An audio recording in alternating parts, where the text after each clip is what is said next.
Hello friends, पुन्हा एकदा जमलो आपण ग्रामर कट्ट्यावर. ग्रामर कट्ट्यावर आपण इंग्लिश ग्रामरमध्ये टेन्सेसला सुरुवात करून simple present tense, present continuous किंवा प्रोग्रेसिव्ह टेन्स आणि प्रेझेंट परफेक्ट, शेवटचा बाकी आपला यस प्रेझेंट परफेक्ट कंटिन्युअस टेन्स, पूर्ण अपूर्ण वर्तमान काळ. आता याच्या नावातच आहे बघा, प्रेझेंट परफेक्ट याचा अर्थ कृती पूर्ण झाली आहे. प्रेझेंट कंटिन्युअस कृती अपूर्ण. आता तुम्ही सर पूर्णपणे अपूर्णपणे सांगतो.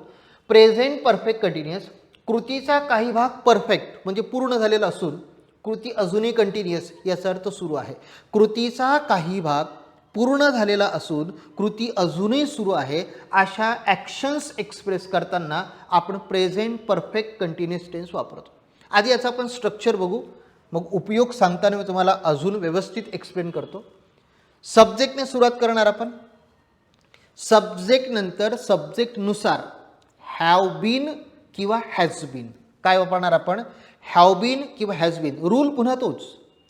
थर्ड पर्सन सिंग्युलर सब्जेक्ट म्हणजे ही, शी, इट. ही ऐवजी, शी ऐवजी मुलामुलीचं नाव, इट ऐवजी वस्तूचं नाव. पण सिंग्युलर असेल तर आपण हॅज बीन वापरणार. बाकी सर्व पर्सनसोबत आपण हॅव बीन वापरणार. So I have been, we have been, you have been, they have been, children have been, my friends have been, my relatives have been या पद्धतीने. आणि has been, he has been, Rohan has been, she has been, Rohini has been, the child has been. ज्याही वेळेस third person singular येईल आपण has bin वापरणार.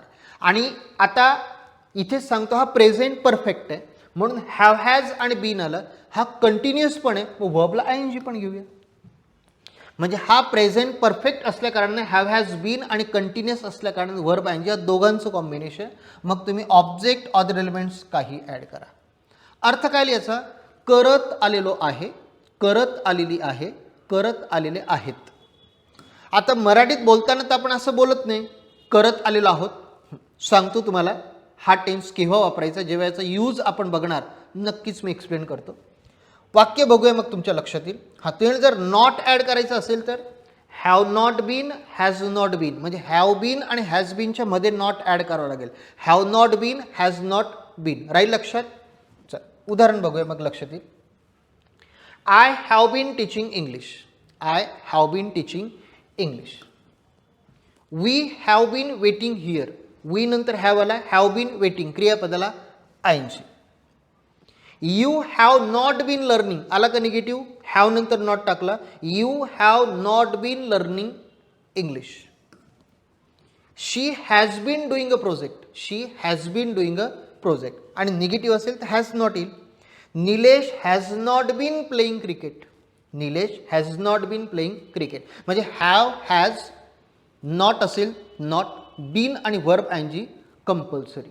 हा झाला आपला प्रेझेंट परफेक्ट कंटिन्युअस. यात इंट्रॉगेटिव्ह बघूया. इंट्रॉगेटिव्हमध्ये आता आपण बघूया एस नो क्वेश्चन.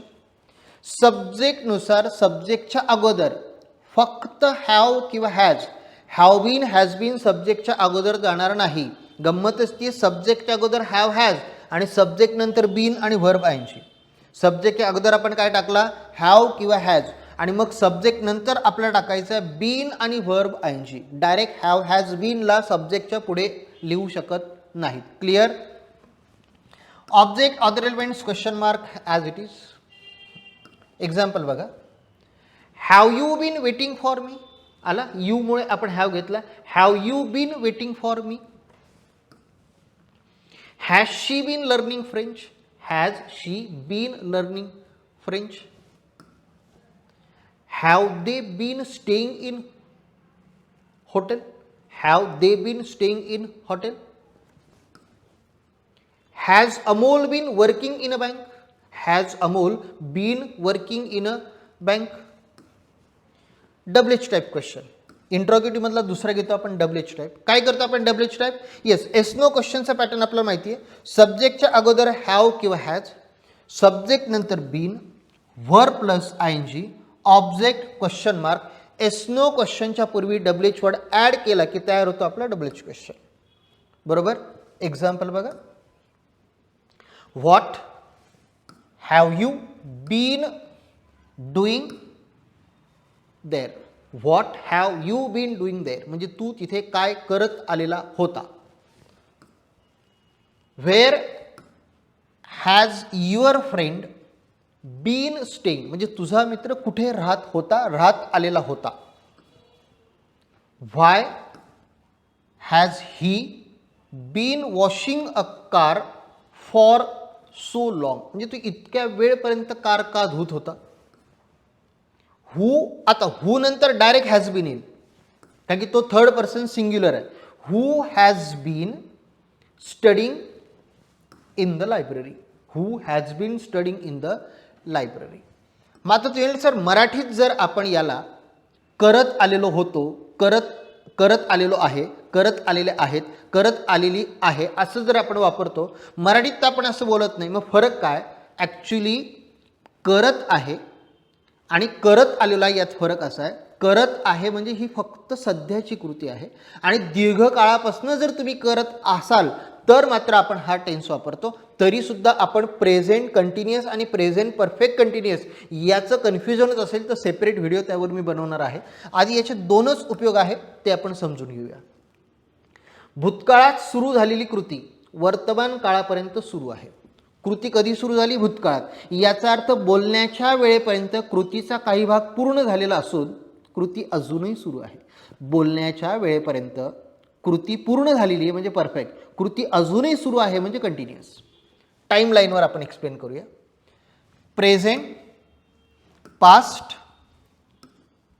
फ्युचर, बरोबर आहे.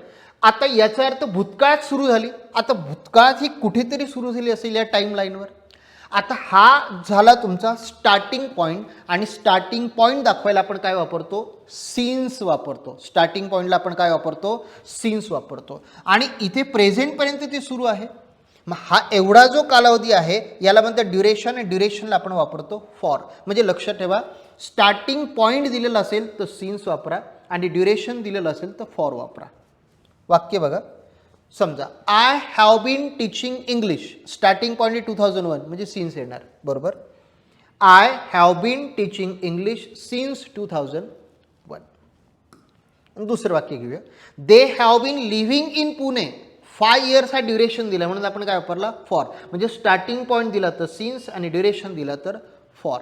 यासाठी सिन्स आणि फॉरचं कन्फ्युजन होऊ नये म्हणून एक सेपरेट व्हिडिओ बनवलेला आहे. You can go through that video. अजून वाक्य घेऊ याची, we have been waiting here, duration दिला म्हणून फॉर 2 hours म्हणजे 2 तासापासून आम्ही वाट बघत आहोत. याचा अर्थ मी वाट बघत आहे आणि मी 2 तासापासून वाट बघत आहे. याचा अर्थ टेम्पररी कृती सुरू आहे आणि दीर्घकाळापासून कृती सुरू आहे. हाच फरक आहे प्रेझेंट कंटिन्युअस आणि प्रेझेंट परफेक्ट कंटिन्युअसचा. She has been working at that company for 3 years म्हणजे 3 वर्षांपासून ती त्या कंपनीत काम करते. याचा अर्थ 3 वर्ष तिचं काम कंप्लीट झालं, अजूनही ती काम करते. They have been playing in the garden since this morning म्हणजे सकाळपासून बागेत खेळत आहेत, अजूनही खेळ सुरूच आहे. We have been living in Nashik for many years, जन्मापासून आत्तापर्यंत राहून झालंय, अजूनही आपण नाशिकमध्येच राहतोय म्हणजे we have been living in Nashik for many years. Recently आणि लेटली वेळेचा उल्लेख जर करायचा नसेल तर अर्थावर जोर देण्यासाठी रिसेंटली आणि लेटली, जसं आपण इथे सिन्स आणि स्टार्टिंग पॉईंट टाकला, फॉर आणि ड्युरेशन टाकला. आता सिन्स आणि फॉर न वापरता रिसेंटली आणि लेटली, मग इथे वेळेचा उल्लेख करायची गरज नाही. उदाहरण बघा, recently I have been feeling really tired म्हणजे मला खूप दमल्यासारखं वाटत होतं, म्हणजे दीर्घ काळापर्यंत चालू. तर कधी, recently I have been feeling really tired. Have you been smoking recently, समजा तुमचा एखादा मित्र तुमच्या जवळ आला आणि तुम्हाला स्मोकिंगचा वास आला, तर हॅव यू बीन स्मोकिंग, तू स्मोक करत होतास का. Have you been waiting for me lately म्हणजे तू माझी वाट बघत होता का, म्हणजे याचा अर्थ तू बऱ्याच वेळेपासून माझी वाट बघत होता का, बरोबर आहे. Have you been waiting for me. She has been working on a new project recently म्हणजे नुकतीच ती न्यू प्रोजेक्टवर काम करत आलेली आहे. याचा अर्थ दीर्घ काळापासून ती काम करते. म्हणजे सगळ्यात सोपा tense present perfect continuous. Have has negative असेल तर नॉट ॲड करा. Have has been verb ING. Starting point असेल तर सिन्स, ड्युरेशन असेल तर फॉर आणि वेळेचा उल्लेख करायचा नसेल तर रिसेंटली, लेटली, करंटली अशा पद्धतीने आपण ॲडव्हर्ब्स ॲड करू शकतो. इथे आपला प्रेझेंट टेन्स पूर्ण झालेला आहे. सिम्पल, कंटिन्युअस, परफेक्ट आणि परफेक्ट कंटिन्युअस.